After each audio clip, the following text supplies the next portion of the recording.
যুক্তরাষ্ট্র ইসরায়েলের বিমান হামলায় নিহত ইরানের দীর্ঘকালীন সর্বোচ্চ নেতা আয়াতুল্লাহ আলী খামেনির রাষ্ট্রীয় বিদায় অনুষ্ঠানকে কেন্দ্র করে তেহরানে তৈরি হয়েছে এক আবেগঘন পরিবেশ। হাজার হাজার সাধারণ মানুষ, সেনা সদস্য ও ধর্মীয় শিক্ষার্থীরা সমবেত হয়ে প্রিয় নেতার প্রতি শেষ শ্রদ্ধা জানাচ্ছেন।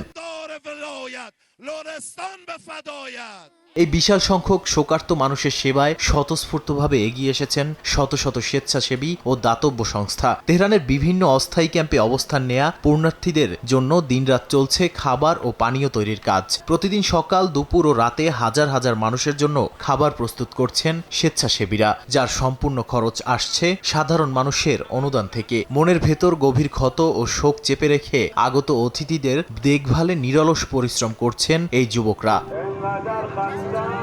এর আগে শোকার্ত মানুষের ক্লান্তি দূর করতে তেহরানের রাস্তায় বসে অনন্য এক সেবার পসরা। গভীর রাত পর্যন্ত মোড়ে মোড়ে স্টল বসিয়ে পুণ্যার্থীদের হাতে গরম চা ও বিস্কুট তুলে দেন সাধারণ স্বেচ্ছাসেবী ও দাতব্য সংস্থার কর্মীরা। ইমাম হোসেন চ্যারিটির মতো নানা সামাজিক সংগঠন সম্পূর্ণ নিজস্ব অর্থায়নে এই চায়ের স্টলগুলো পরিচালনা করছে।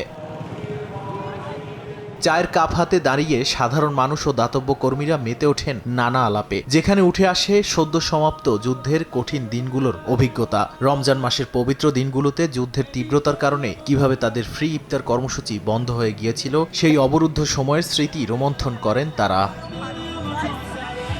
নাদিম মারজান, সময় সংবাদ।